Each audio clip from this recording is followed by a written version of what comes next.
A harrowing escape from North Korea. A young soldier risking his life driving across the no man's land of the DMZ, crashing his Jeep and making a run for it. You can see him there just yards from the border as his fellow soldiers were firing on him. Its nuclear weapon arsenals and strong military operations might be the most well-known aspects of North Korea. But there's much more beneath the surface of this secretive nation. Governed by an authoritative leader, North Korea is a totalitarian state where the internet is a luxury forbidden to its citizens. The government goes to great lengths to control information, ensuring that certain videos revealing the harsh realities of life in North Korea are wiped from the internet. From scary footage revealing child slavery to secretly recorded public trials, here are some of the videos North Korea wants deleted from the internet. The harsh life of the North Korean female soldiers.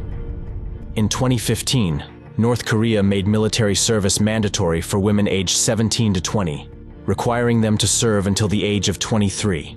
This policy was a significant shift, imposing strict obligations on young women. Once enlisted, these women face numerous challenges, including sexual assault, brutal physical punishments, forced abortions, and a lack of feminine hygiene products. They also endure grueling training that leaves them mentally exhausted, often sleep-deprived and malnourished. These captured footage reveals their severe conditions, highlighting the extreme physical and psychological toll this training inflicts on them. Former Korean People's Army, KPA soldier Lee So-yeon, recounted her experiences in an interview with the BBC. She said that women, in addition to their rigorous training, were tasked with household chores such as cooking and cleaning, duties from which men were exempt. Inadequate food and high-stress training conditions led many women to stop menstruating.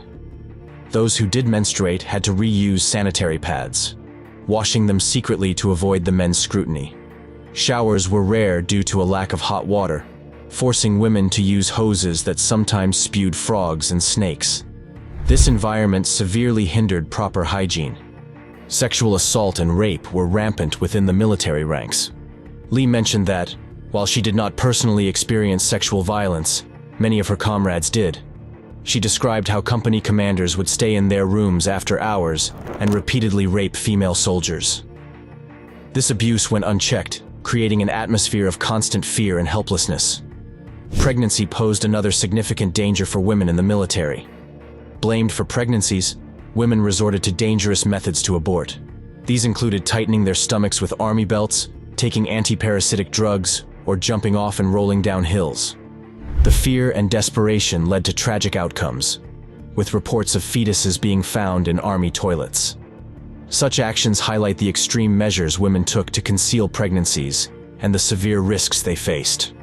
With only a few soldiers' confessions revealing this much, imagine what else remains undisclosed about North Korea's treatment of its female soldiers. Illegal railway construction. In 2016, a disturbing video surfaced, leaked by a human rights advocate, showcasing the harsh realities of life for children in North Korea. The footage revealed young children, believed to be between the ages of 8 and 12, engaged in grueling labor on a railway construction site. This shocking documentation captured these children lifting heavy rocks, loading them into machinery, and using hammers to fix rail tracks.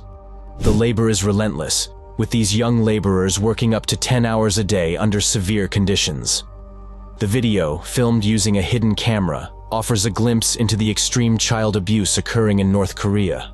The children in the footage appear malnourished and frail. Many who viewed the video identified these children as victims of Kim Jong-un's oppressive policies, often referred to as child slaves. The use of child labor in such hazardous and demanding work environments is a glaring violation of international human rights laws and norms.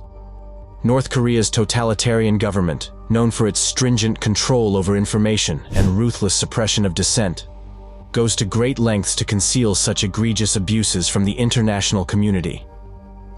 In stark contrast, not far from the harsh realities of forced child labor, lies an elite school in Kanye City, the capital of Chagang Province. Here, only the children of North Korea's political elites receive education and privileges. While rural children endure harsh labor on railway construction sites, the political elite's offspring enjoy a life of comfort and advanced schooling. The revelation of this footage ignited global outrage and brought attention to the dire human rights situation in North Korea. Child labor at the Masikryong ski resort. The Masikryong ski resort, a $35 million project built under the direction of Kim Jong-un, was intended to showcase North Korea's progress and boost international tourism. Located 3 hours north of Pyongyang at the summit of the 1,360 meters Taewa Peak, the resort features luxury amenities such as a ski school, swimming pool, sauna, massage room, beauty parlor, billiards room, restaurants, and an ice skating rink. Despite its modern facade, the resort's maintenance relies heavily on forced labor, including child labor. Reports and video footage released by NBC have uncovered the harsh realities behind the resort's upkeep.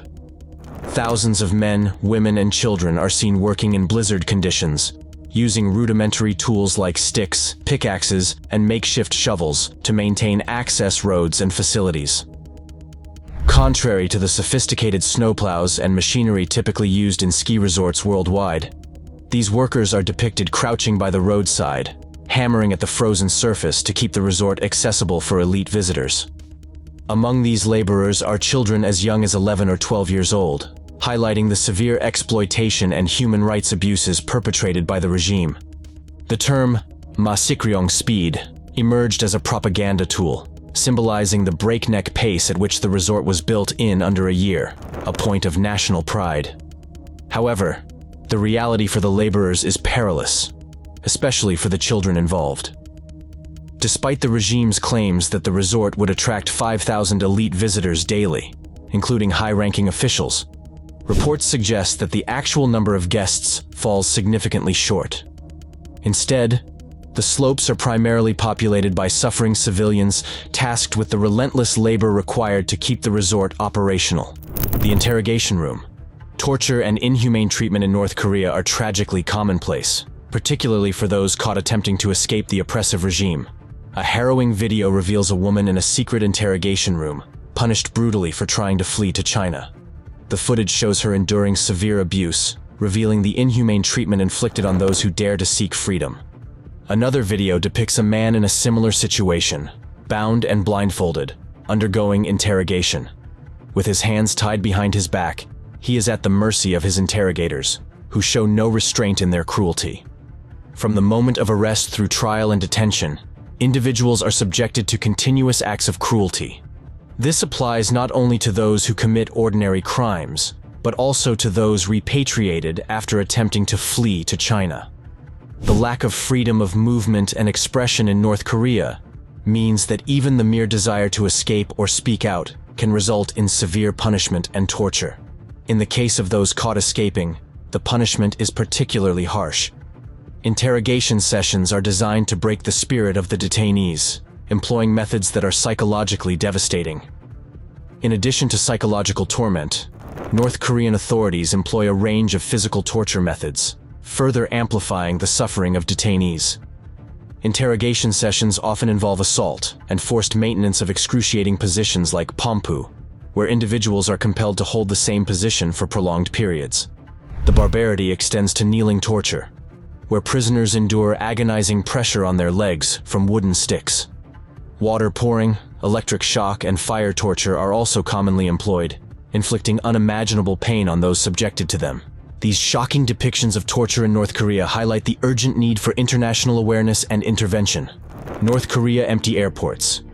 North Korea has made significant efforts to modernize its infrastructure, including the recent opening of new terminal buildings at its international airports. This project aimed to attract more tourists and enhance the country's image. Despite these upgrades, footage of some of the airports reveals a stark reality. The terminal, though modern and well-equipped, appears almost empty. In Pyongyang Sunan International Airport, for example, there are only a few passengers and staff members visible, highlighting the minimal traffic despite being the busiest airport in North Korea. This emptiness is largely due to the strict travel restrictions imposed on North Korean citizens, who are not permitted to leave the country without special permission, severely limiting the number of potential travelers. The newly built terminals, with its clean lines and modern facilities, contrasts sharply with the lack of activity within its walls. The The few people present are mostly airline staff and officials, maintaining the appearance of normalcy in an otherwise quiet setting. While the infrastructure may be in place, the restrictive policies of the regime hinder the flow of international visitors.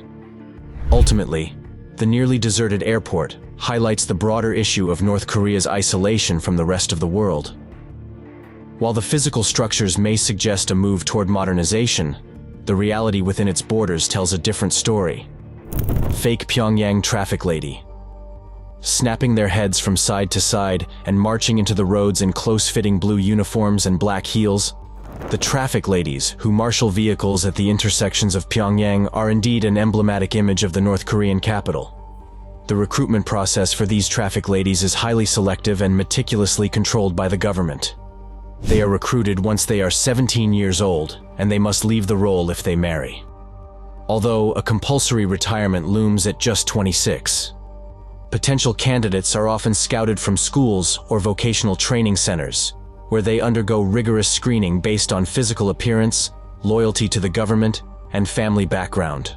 Those who pass the initial screening are then subjected to further examinations, including psychological evaluations and interviews with government officials.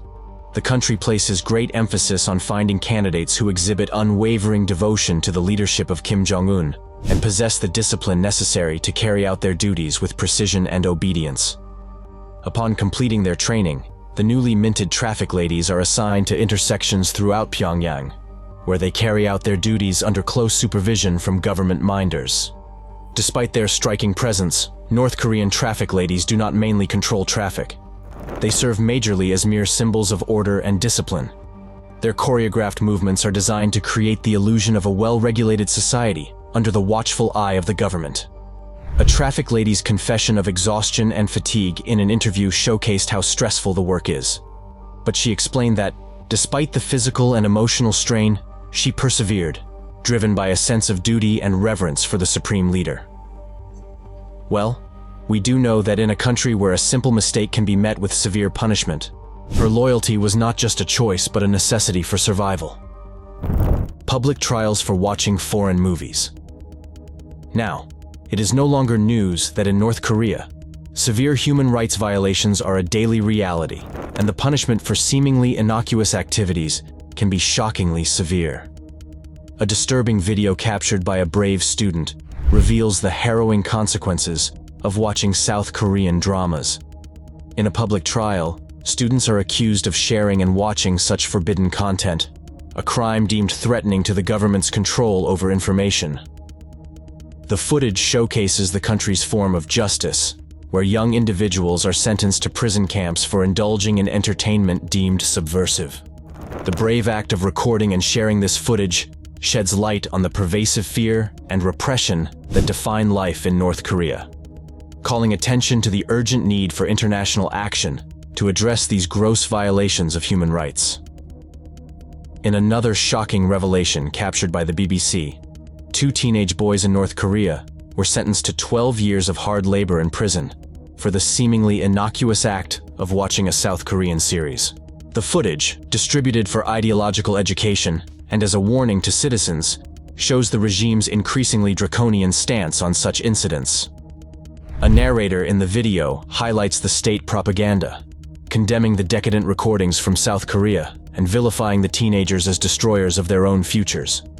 The severity of their punishment, coupled with the enactment of a law in 2020 that deems watching or distributing South Korean entertainment punishable by death, reveals the consequences faced by those who dare to engage with foreign media.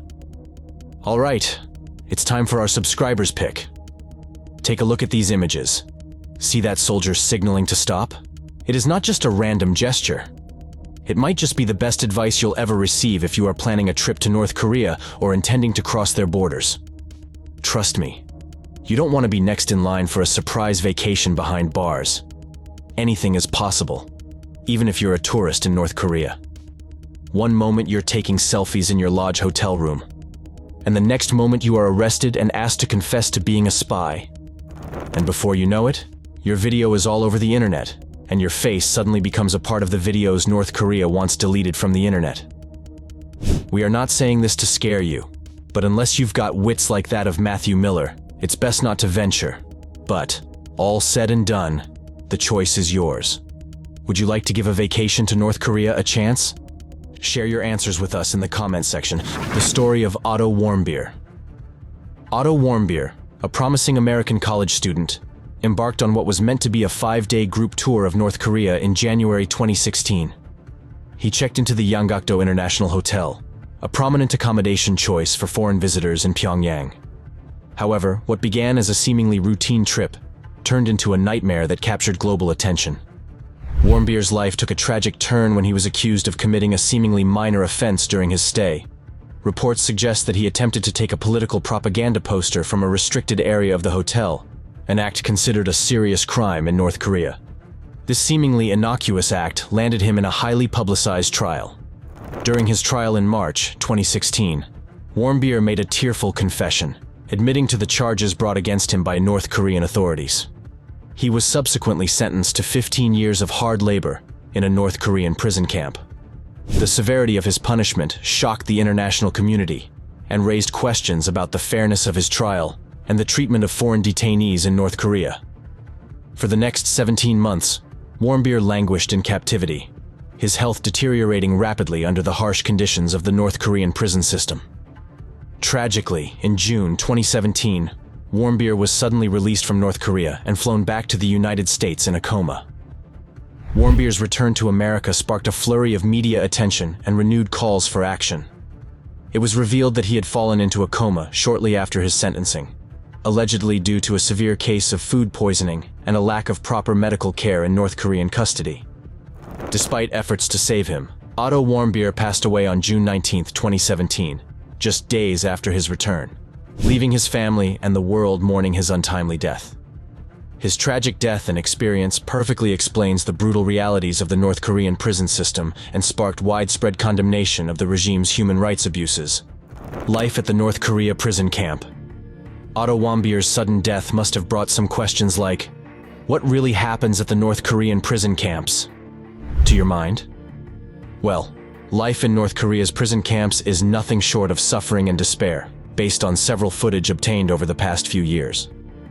These facilities, often referred to as North Korean gulags, are notorious for their unsanitary and life-threatening conditions. Inmates are subjected to torture, inhumane treatment, and public executions, including children, for offenses as minor as attempting to escape. One of the most chilling aspects of North Korean prisons is the collective punishment inflicted on families. If one family member commits a crime, their entire family can be sent to prison with them. Inside these camps, prisoners face unimaginable hardships. Inadequate food and health care are rampant, leading to a high mortality rate from starvation, illness, work accidents, and torture. The government's insistence on complete devotion to the Kim family and its leader, Kim Jong-un, further exacerbates the suffering of inmates, who are forced to demonstrate unwavering loyalty under the threat of violence and death. The COVID-19 pandemic has only intensified the government's grip on its citizens, with stricter controls imposed both within the country and at the border. Harsher prison sentences are handed down to those caught attempting to access foreign media or glimpse the outside world, further isolating prisoners from any semblance of freedom or hope.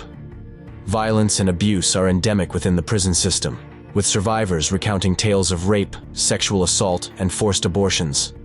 These atrocities, perpetrated by guards and fellow inmates alike, serve as a grim reminder of the dehumanizing nature of life in North Korea's prisons.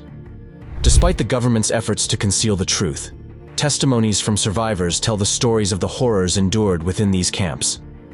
The international community must continue to shine a spotlight on these atrocities and advocate for the rights and dignity of those trapped in North Korea's prison system. Only through sustained pressure and intervention can we hope to bring an end to the suffering of countless individuals subjected to the regime's brutality. The story of Matthew Todd Miller. Matthew Miller's journey to North Korea in 2014 took an unexpected turn, resulting in a high-profile arrest that captured global attention. The 25-year-old Californian had embarked on the trip with a unique intention: to get arrested. Miller's audacious plan stemmed from a desire to challenge the portrayal of North Korea in the media and experience the country firsthand. Upon his arrival in Pyongyang on April 10, 2018, Miller deliberately damaged his tourist visa, signaling his intent to seek asylum in the reclusive nation. Despite warnings from North Korean authorities to leave the country, Miller defiantly remained, refusing to comply with their demands. This bold act set the stage for a series of confrontations with Pyongyang officials, ultimately leading to his detention. Miller's arrest was the beginning of a tumultuous ordeal that resulted in a highly publicized trial in September 2014. He was charged with entering the country illegally and committing hostile acts against the state, accusations he now describes as both true and false. Despite the gravity of the charges, Miller remained resolute in his determination to challenge the government's narrative. Throughout his detention, Miller maintained that he was being treated well by North Korean authorities, though there were suspicions that his statements may have been coerced. In a rare move, he was permitted to speak to American news organizations from an undisclosed location in North Korea, where he appealed to the United States government to intervene on his behalf. Despite the international attention surrounding his case, Miller's background remained in mystery, as he had deliberately concealed his online profile prior to his trip. This deliberate strategy made it difficult for media outlets to uncover details about his past and personal life. Matthew Miller spent approximately 212 days in North Korean prison from April 2014 to November 2014 before being released. The story of O Chong-song. This footage documents O Chong-song's harrowing escape from North Korea on November 13, 2017, capturing the world's attention.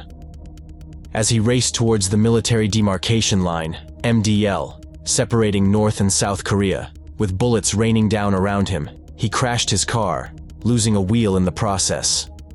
Undeterred by the chaos unfolding around him, O abandoned his vehicle and made a daring sprint across the MDL under a hail of gunfire. Despite sustaining 5 gunshot wounds from North Korean soldiers, O's determination to reach freedom never wavered. His escape was nothing short of miraculous.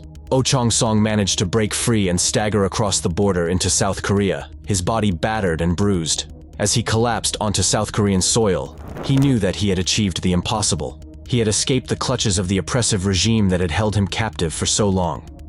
His dramatic rescue by South Korean soldiers and subsequent airlift to Jeju University Hospital in Suwon marked the beginning of his journey to recovery. In his first television interview with a U.S. broadcaster, O Chong-song said that he had to run despite being shot because a worse fate would await him if he had been caught. As a soldier and the son of a general, O understood the grave risks he faced in defying the regime's authority. Prisoner number 429. Oh, here you are, looking at prisoner 429, the South Korean-born American, Kim Dong-chul. Born in 1953, Kim Dong-chul immigrated to the United States in the 1980s, chasing the elusive American dream. He found success, eventually establishing a business venture in North Korea and investing his entire fortune of $2.6 million. His enterprise flourished, earning him commendations from North Korean leader Kim Jong in 2007, 2009, and 2011. But Kim's fortunes took a drastic turn in October 2015, when he was arrested by North Korean authorities on charges of espionage. Despite the absence of evidence, Kim Dong-chul was coerced into confessing to espionage in a highly publicized trial. He was also forced to declare himself an American spy and admit to stealing classified information. Overnight, he went from a trusted partner of the state to prisoner number 429, confined to the harsh realities of a North Korean labor camp. During his captivity, Kim endured unimaginable hardships. His detention, spanning over 2 years, was the longest of any U.S. citizen in North Korea since the Korean War. He was subjected to water torture and malnutrition, leaving him unable to walk properly even after his release in May 2018. The U.S. government made efforts to secure Kim Dong-chul's release, though specific details remain undisclosed. Diplomatic channels were likely utilized, but the exact extent of American involvement in securing his freedom from North Korean captivity remains confidential. In interviews following his release, Kim recounted his ordeal, reflecting on the abrupt reversal of his fortunes and the brutality of his confinement. He recalled waking up on the ground in freezing water, poisoned by briquette gas, only to be told by guards that he was destined to live a long life. Despite the physical and psychological toll of his imprisonment, Kim refused to be defined by his status as a political pawn, instead focusing on the future and reclaiming his life beyond the confines of the prison walls. In his book, Border Rider, Kim talks about the complexities of his life, detention, and transformation from trusted insider to captive.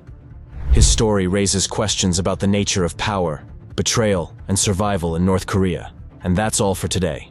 Thanks for watching.